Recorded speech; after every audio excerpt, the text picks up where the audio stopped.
there, my name is Ashley and I'm a counselor. Part of my job is helping people to talk about, take care of, and understand different feelings that they're having. In this video, we're going to talk about a coping skill that can be used for helping manage anxiety. We're going to talk about what are called if-then statements. So what exactly is an if-then statement?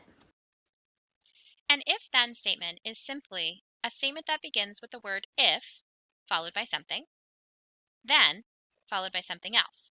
So, if this, then that.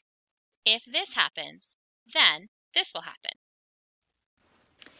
If-then statements are most often talked about in regards to parenting. They can be a great parent management strategy and can really help kids gain an understanding for how their actions impact different consequences that they face. For example, if you do your work, then you can go to a friend's house. This example of an if-then statement is a positive one. If you complete this, then you get to do this fun thing. Another example of an if-then statement is the reverse.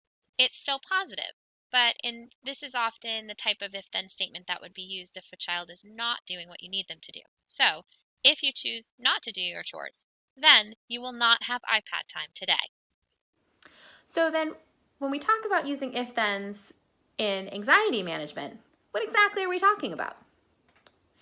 When we use if-then statements for managing anxiety, we're doing a very similar thing to when we are managing a situation as a parent or as an adult caring for other children. If-then statements make factual statements about if this, then that.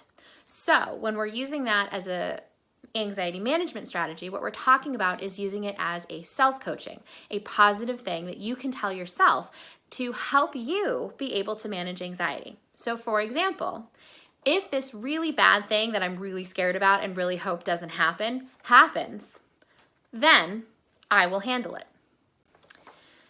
Thinking an if-then statement when we're experiencing anxiety helps us because it quashes anticipatory anxiety.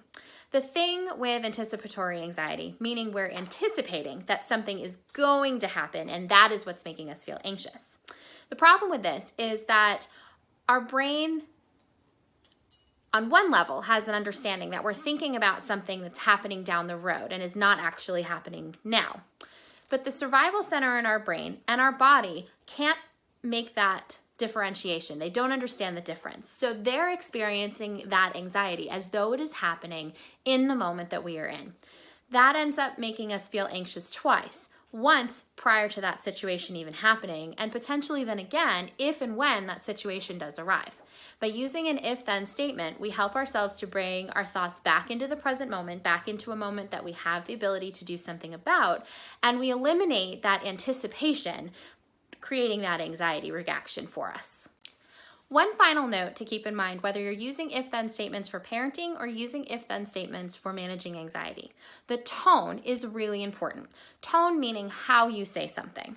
If you are using a calm, assertive tone of voice, it's going to come across very differently and very effectively. If you are using a threatening tone of voice, if you do that again, you are going to be in major trouble.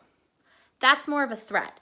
That's not so helpful. So when we're using if-then statements, we really want to make sure that we're keeping our tone calm, cool, collected, strong, and assertive.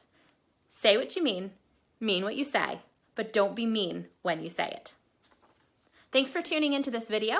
I hope it was helpful. If you enjoyed what you saw or learned something from what you saw, click subscribe below to be informed when new videos are posted. Thanks.